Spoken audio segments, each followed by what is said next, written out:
बिस्मिल्लाहिर्रहमानिर्रहीम। अस्सलाम वालेकुम नाज़रीन, आप यूट्यूब चैनल देख रहे हैं। मैं इमरान ख़ान हूँ। सबसे पहले तो कश्मीर की हमने बात करनी है, लेकिन इमरान ख़ान साहब के हवाले से एक ख़बर चलाई गई मीडिया पे, और ख़बर ये थी कि इमरान ख़ान साहब को अस्पताल में मुंतकिल किया गया। फिर फौरी तौर पे पाकिस्तान तहरीक इंसाफ के कुछ लोग वहाँ पे गए, क्योंकि अब काफ़ी टाइम हो गया है, बड़ा लंबा अरसा हो गया है इमरान ख़ान साहब से किसी की मुलाकात नहीं हुई, और कुछ पता नहीं है कि उनकी सेहत कैसी है, कुछ पता नहीं है कि उनकी आँख की हालत कैसी है। उन्हें कैद तन्हाई का एक टॉर्चर दिया जा रहा है।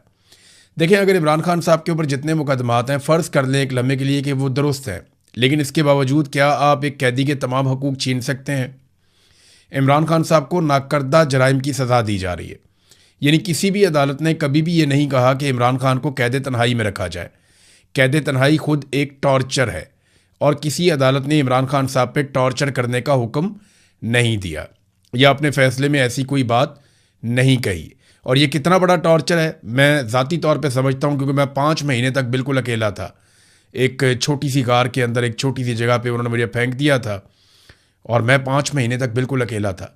तो मैं ये जानता हूँ कि वो कितना तकलीफ़ दे है जैसे इमरान खान को इस वक्त रखा गया है। ये बहुत बड़ी ज़हनी अजियत है, ये जिस्मानी टॉर्चर से भी बड़ा टॉर्चर है। तो पाकिस्तान तहरीक इंसाफ के लोग गए, जुनैद अकबर भी गए, उन्होंने स्टेटमेंट दिया, शाहिद खट्टक और दीगर लोग भी गए। उन्होंने कहा जी हमने पूरा अस्पताल चेक किया, इमरान खान को यहाँ पे अस्पताल में नहीं लाया गया। ये खबर क्यों चलवाई गई, किसी सोर्स नहीं दी होगी। अब बहुत मुमकिन है कि मीडिया को अपने किसी सोर्स से ये खबर मिल गई हो अस्पताल में। बाद वक़्त कन्फ्यूजन भी हो जाता है, गलत खबर भी चल जाती है, खबरों का फ्लो बहुत तेज़ होता है। लेकिन यहाँ पे क्योंकि माहौल ऐसा है आजकल, हर चीज़ को देखा जाता है शक की नज़र से, कि बहुत मुमकिन है कि पाकिस्तान की एस्टेब्लिशमेंट ने या हुकूमत ने किसी चीज़ से तवज्जो हटाने के लिए, क्योंकि देखें इनके पल्ले तो कख नहीं है। जो कश्मीर में इन्होंने कर छोड़ा है, जिस तरीके से लोगों को इन्होंने दीवार के साथ लगा दिया, अब कश्मीरी डट कर खड़े हो गए हैं। कश्मीरियों का रद्द-ए-अमल पाकिस्तानियों के रद्द-ए-अमल से मुख्तलिफ निकला। यानी अगर लाहौर के लोग एक दिन भी इस तरह निकलते, लाहौर की जो आबादी है वो टोटल कश्मीर की आबादी से डबल से ज़्यादा है। कश्मीरी तो 4-4.5 मिलियन है, और लाहौर में 1 करोड़ से ज़ायद की आबादी है। सिर्फ लाहौर के लोग ही कश्मीरियों जैसा रद्द-ए-अमल देते तो आज सूरत-ए-हाल कुछ और होती। 1 लाख के करीब घरों में चादर और चारदीवारी का तकद्दुस पामाल किया गया, लेकिन किसी ने बॉदर ही नहीं किया।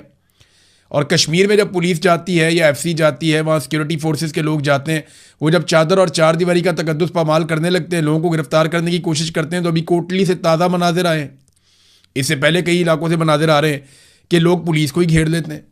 यानी किसी के घर में पुलिस घुसी है, पूरे इलाके के लोग इकट्ठे हुए, उन्होंने पुलिस को घेर दिया। बताओ जी क्यों लेके जा रहे हो, वजह क्या है, इनके घर में क्यों घुसे हो, वारंट दिखाओ, कोई कानूनी कार्रवाई कर रहे हो तो उसका जवाब दो। तो लोग पकड़ लेते हैं पुलिस को, वहाँ फिर पुलिस मिन्नतें कर रही होती है जी कि आप वापस जाने दें। अच्छी बात यह है कि जो कश्मीर के लोग हैं वो फिर जब पकड़ लेते हैं पुलिस को या सिक्योरिटी फोर्सेस को, फिर वो मारते नहीं हैं, वो उनकी वीडियो बनाते हैं और वो उनसे कहलवाते हैं कि देखें अब आप बताएं कि क्या आप हमारे साथ जायज़ कर रहे हैं या नाजायज़ कर रहे हैं, क्या आप हमारे साथ ज़्यादती नहीं कर रहे हैं, आप हमारे घरों में घुस रहे हैं, हम तो सिर्फ अपना हक मांग रहे हैं। देखिए हम आपको आप कह के बुला रहे हैं, आप हमें मारते हैं। जब हम आपके काबू आते हैं आप डंडों से मारते हैं, गोलियों से मारते हैं, लेकिन जब आप हमारे काबू आते हैं, देखिए हम आपको नहीं मार रहे, आपको इज्जत से बिठाया, आपको पानी भी पिला रहे हैं। हालांकि जिन पुलिस वालों को गोलियां लगी, जख्मी हुए, उन्हें भी जो मकामी लोग हैं वही रेस्क्यू कर रहे थे, उनको उठा कर लेकर जा रहे थे। अब ये इसकी इंक्वायरी होनी चाहिए कि उन्हें गोलियां कैसे लगी और क्या हुआ। बहरहाल मेरे पास कुछ तस्वीर और वीडियोस आई हैं, मैं देखकर हैरान रह गया। मैं ये चीज़ें दिखाना नहीं चाहता इसलिए कि इससे और ज़्यादा नफरत फैलेगी और ज़्यादा हालात ख़राब हो जाएंगे। लेकिन जो मैं देख रहा हूँ, नकाबपोश लोग वहाँ पे क्या कर रहे हैं, अस्पताल में मरीजों को कौन मारता है, उन पर टॉर्चर कौन करता है, इसकी वीडियोस मौजूद हैं आज़ाद कश्मीर के लोगों के पास, वो शेयर भी कर रहे हैं। यानी मैंने बहुत सारे लोगों को मना किया, मैंने कहा यार इनको यहाँ दबाओ, वीडियो को बस ख़त्म करो, आपने मामला हल करना है, अपने और नफरत नहीं फैलानी और लड़ाई नहीं करनी, तो फॉर गॉड सेक इस लड़ाई को ख़त्म करें। जो कुछ इस वक्त लोगों के मोबाइल फ़ोन्स के अंदर हैं, जो वीडियोस बन चुकी हैं, अगर ये सारी पब्लिक हो जाएं तो दुनिया में क्या मजाक उड़ेगा पाकिस्तान का, बड़ी बदनामी हो जाएगी। और अब कुछ थोड़ी सी इतलात आ रही है कि शायद मुज़ाकरात हो जाएं, क्योंकि शहरी डट कर बैठ गए हैं।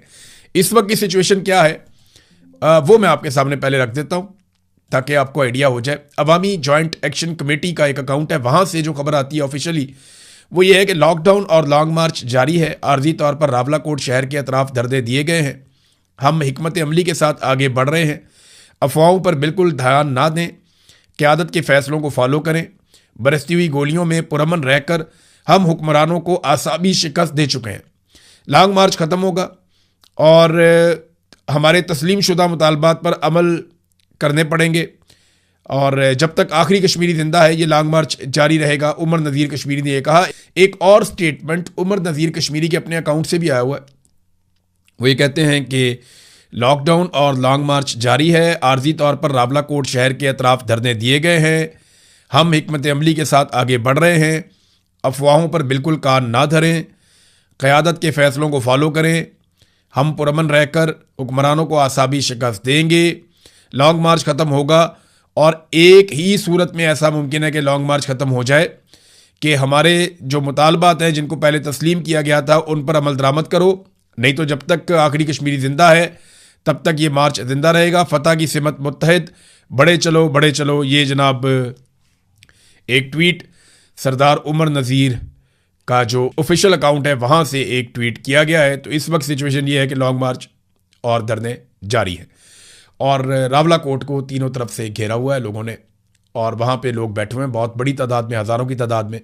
रावला कोट में सिक्योरिटी फोर्सेस बहुत बड़ी तादाद में। एक बात आप और याद रखिएगा कि कश्मीर एक ऐसा इलाका है जहाँ पे ज़्यादा देर तक आप दवाइयों की, फ्यूल की और अजनास की यानी खाने पीने की अशिया की आप सप्लाई रोक दें तो काफ़ी प्रॉब्लम हो जाती है।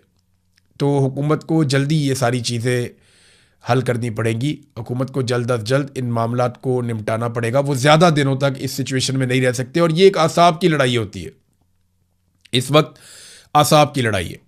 हुकूमत ये देखना चाहती है कि कश्मीरी कब तक बैठते हैं। हो सकता है कश्मीरी थक कर वापस जाना शुरू हो जाए, इनकी तादाद कम हो जाए, क्योंकि पाकिस्तान में उन्होंने ऐसी चीज़ें होती हुई देखी।